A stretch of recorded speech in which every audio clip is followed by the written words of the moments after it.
دیکھو بچوں، زبان نہ جاننے کے کتنے نقصانات ہوتے ہیں. ہم اصل کتاب تک پہنچ نہیں سکتے، ہم اصل کتاب کو دیکھ نہیں سکتے. مثلا فرض کر لیجئے کوئی انگریز وہ سر سید کو پڑھنا چاہتا ہے، اس نے اردو نہیں پڑھی، تو سر سید کو جو وہ پڑھنا چاہتا ہے اور اردو سے آتی نہیں ہے، اب وہ کرے گا کیا؟ تو جو کچھ اسے سمجھ میں آتا ہے وہی کرے گا. ایک گورا تھا، اس کو بڑا تھا، اردو میں تقریریں کیا کرتا تھا، لوگ بھی سنتے تھے، ہنستے تھے. تو لکھنؤ چلا گیا بیچارہ، اور ایک دن بہت لمبی تقریر کی، لوگ جمع ہو گئے، لوگ سنتے رہے، ہنستے رہے. اتر کے کسی سے پوچھا کہ میرا تقریر کیسا تھا؟ تو اس نے کہا کہ بہت اچھا تھا، بڑی سمجھداری کی باتیں تھی، لیکن ابھی تک اردو میں رنگ نہیں آیا. اس کا تم بولو کیا لکھنؤ کی اردو میں، ہم بھی لکھنؤ والی اردو بولتا ہے. اس نے کہا حضور یہ فرمائیے کہ چھبیلی، رنگیلی، رسیلی، لکھنؤ میں اس کے اردو میں کیا معنی ہے؟ تو غور کرتا رہا، کہنے لگا یہ کون سا مشکل ہے، چھبیلی، رنگیلی، رسیلی. چھبیلی 6 بلیاں، رنگیلی ان پہ کسی نے رنگ ڈال دیا تھا. چھبیلی، رنگیلی، رسیلی، اور وہ جو رنگ ٹپکتا تھا وہ رس ہو گیا تھا. تو یہ ہے چھبیلی، رنگیلی، رسیلی.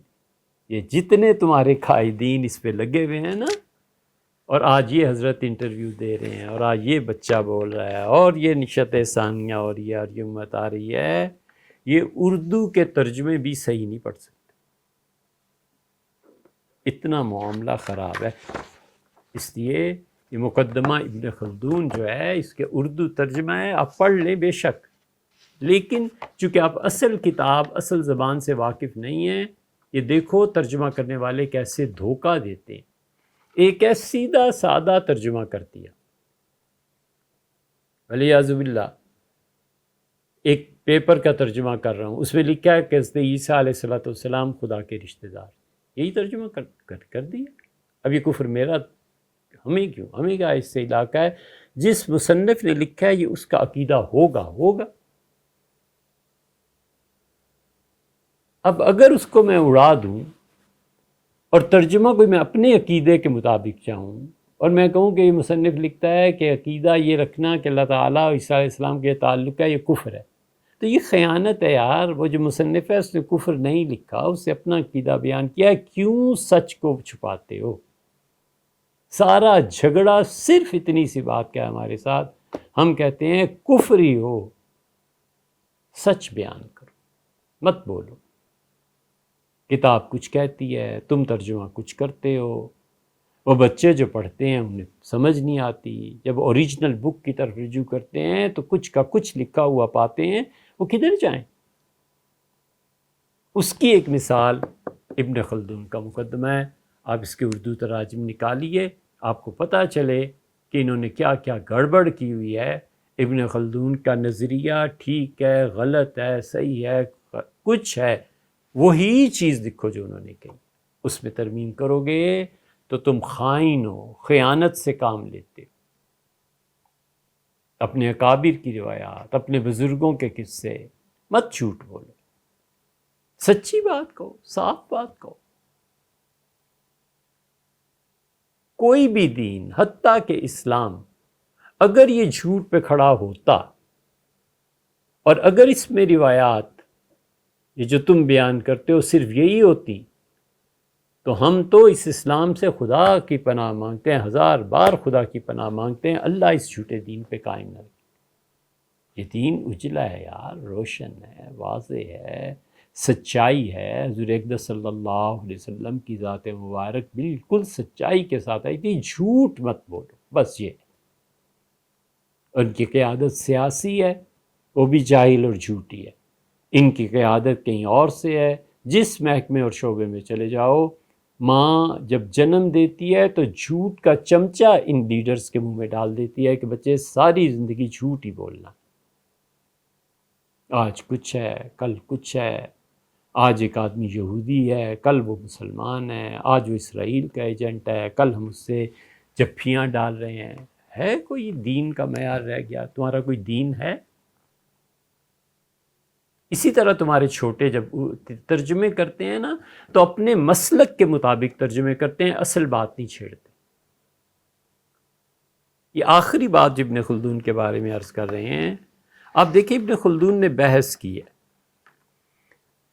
اور اس نے مقولہ نمبر دیکھیں 2048، پھر وہ کہتا ہے 2049 میں کہ جو مشائخ کو کشف ہوتے ہیں اور یہ چیزیں ہوتی ہیں، یہ ہمارے سامنے ہیں۔ کہتے ہیں ثم ان کثیرا من الفقہاء و اہل الفتیہ، بہت سے فقہا ایسے ہیں اور جو بہت سے مفتی حضرات ایسے ہیں جو اس طرح فتویٰ دیتے ہیں۔ پھر کہتے ہیں کہ دیکھو صوفیہ میں بہت سے لوگ مجاہدات کرتے ہیں، اس سے ان پہ وجد طاری ہو جاتا ہے، وہ اپنے نفس کا احتساب بھی کرتے ہیں، اور یہ ایک امت میں پورا طبقہ ہے۔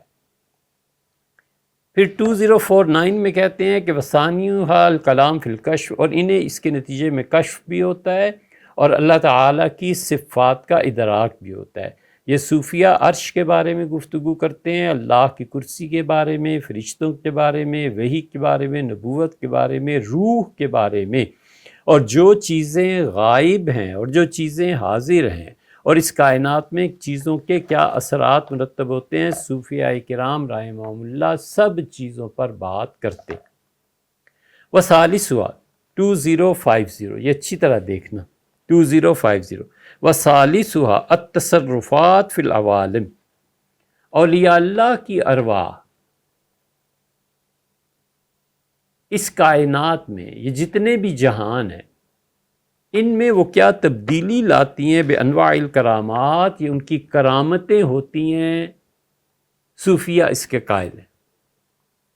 اور پھر کہتے ہیں کہ عمل کرامات فی القوم 2053، کہتے ہیں کہ یہ جو صوفیہ ہوتے ہیں اخباروں بالمغیبات، جب یہ کسی واقعے کے ہونے سے پہلے تمہیں خبر دیتے ہیں کہ شیخ نے کشف میں یہ دیکھا ہے، شیخ نے خواب میں یہ دیکھا ہے، وتصرفہم فی الکائنات، اور یہ مشائخ اس دنیا کے چلانے میں ان کی ارواح کرامت کے طور پہ جو لوگوں کی مدد کرتی ہیں یا نہیں کرتی، فَأَمْرٌ صَحِيٌّ، یہ بات صحیح ہے، اس کا انکار نہیں کرنا چاہیے۔ وَإِن مَالَ بَعْضُ الْعُلَمَاءِ إِلَىٰ إِنْكَارِهَا، بہت سے لوگ ہیں جو صوفیہ جس کو کہتے ہیں کہ عالم ارواح سے بھی کچھ مدد ملتی ہے، یہ جو اس کا انکار کرتے ہیں، فَلَيْسَ ذَلِكَ مِنَ الْحَقِّ، یہ بات صحیح نہیں ہے۔ آپ اولیاء اللہ کی ارواح کا تصرف مانتے ہیں، مانیں، نہیں مانتے مت مانیں۔ یہ وہ مقام ہے جہاں پر پہنچ کے عقیدہ قادریہ جو اہل سنہ کا ہے اور عقیدے کی وہ مباحث جو مولانا رضا خان صاحب نے لکھی ہیں، یہ فرق ہے اس میں کہ وہ اس کو مانتے ہیں۔ یہ جو ابن خلدون نے لکھا ہے وہ اس کے قائل ہیں، ہندوستان کے بہت سے علماء اس کے قائل ہی نہیں ہیں۔ تو یہ عقیدے میں ایک اختلاف کی بات ہوئی نا۔ اب ہم جو ترجمہ کریں مقدمہ ابن خلدون کا، اور جب یہاں آ جائے کہ اولیاء اللہ کی ارواح وہ اس کائنات میں تصرف کرتی ہیں، تو بجائے اس کے کہ ابن خلدون کا مسلک نقل کروں، چونکہ میرا مسلک نہیں نا، فرض کر لیں حقیقت کی بات بعد میں کریں کہ کبھی میرا مسلک نہیں تو مجھے ترجمے بھی خیانت کرنی چاہیے۔ یہ ہمارے سامنے، آپ بھی اسے دیکھ لیجئے گا، ہمارے محترم، ہمارے مخدوم افکار ابن خلدون حنیف ندوی صاحب نے ادارہ ثقافت اسلامیہ سے یہ چھاپا ہے، مقدمہ ابن خلدون پہ افکار، اور 1954 کی یہ کتاب ہے جب وہ یہاں آئے ہیں، مقولہ نمبر 2052، تو اس کے بعد 53 اور 54 جس میں انہوں نے اولیاء اللہ کی ارواح کے متعلق کہا ہے، بالکل گول کر گئے ہیں اور اسے ختم کر گئے ہیں۔ یہ ترجمے میں خیانت ہے۔ انہیں چاہیے تھا کہ وہ اسے لکھتے کہ ابن خلدون کا یہ نظریہ ہے، چاہے فٹ نوٹ میں لکھتے تھے کہ یہ عقیدہ، یہ نظریہ غلط ہے، یہ دلائل ہے، کچھ ہے، لیکن دیانتداری کا تقاضا یہی ہے کہ وہ صحیح طرح لکھتے، اور جو ابن خلدون نے کہا ہے وہی لکھے۔ ابن خلدون خود اپنے لکھے کا ذمہ دار ہے، ہم تھوڑے ہی ہیں۔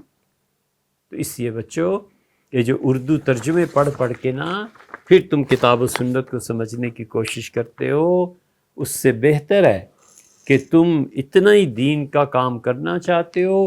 سب سے اچھی بات یہ ہے کہ زندگی کے جس فیلڈ میں بھی ہو نا، اس میں تم سے بہتر کوئی نہیں ہونا چاہیے۔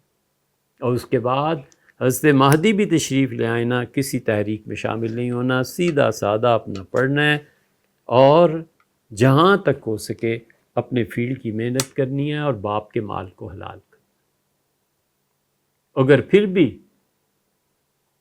یہ شوق ہو تو اصل سے رجوع کرو، اور اصل سے رجوع زبان سیکھو، عربی سیکھو، فارسی سیکھو، جن زبانوں میں کتابیں لکھی گئی ہیں اس کو پڑھو یار، کیوں کسی کی تحقیق پہ اعتماد کرتے؟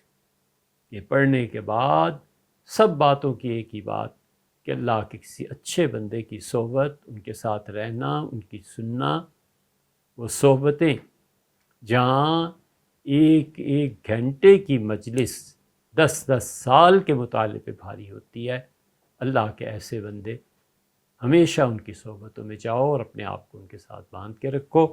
آج جناب والا الحمدللہ ابن خلدون پہ جو بات کرنی تھی ہو گئی۔ ہم نے آپ سے عرض کیا تھا کہ 22 ستمبر کو چھٹی کرنی ہے، اس کے بعد 28 ستمبر کو آ رہا ہے ہفتہ، اور دن ہمارے ہاں وقت کی بہت قلت ہو گئی ہے، اور اتوار خاص طور پہ بعض امور ایسے ہیں جو ہم نہیں یہ کنٹینیو نہیں کر سکیں گے، تو آئندہ سے انشاءاللہ ہفتے کے دن یہ کلاس ہوگی۔ ہمیں تھوڑا سا اپنا حق استعمال کرنے دیں کہ آئندہ انشاءاللہ بچوں آپ کو اگر پڑھانا ہے تو ہفتے کے دن سے انشاءاللہ پڑھائیں گے۔ 28 ستمبر کو کلاس ہوگی، اور 22 ستمبر جو آ رہا ہے اس کی چھٹی ہے، لیکن ایسے نہیں ہے کہ آپ یہ سمجھیں کہ بالکل نہیں، آپ کو گھر کا کام کرنا ہے۔ اس کام کرنے کا یہ ہے کہ آپ کے پاس کافی دن ہیں، آپ روزانہ اس کو ریوائز کیجیے، 1 گھنٹہ 2 گھنٹہ روزانہ نکال کے سنیے۔ آپ پڑھنے کے مرحلے میں ہیں، آپ طالب علم ہیں، اور خدا کرے ہم اور آپ جس دن قبر میں بھی لوگ لٹائیں اس دن بھی ہم طالب علم۔ تو آپ پڑھیے، آپ سنیے، اور اس کو اپنے آپ پریپیئر کیجئے ذہنی طور پہ اپنے آپ کو کہ انشاءاللہ مثنوی میں یہ چیزیں ہمیں کام آئیں۔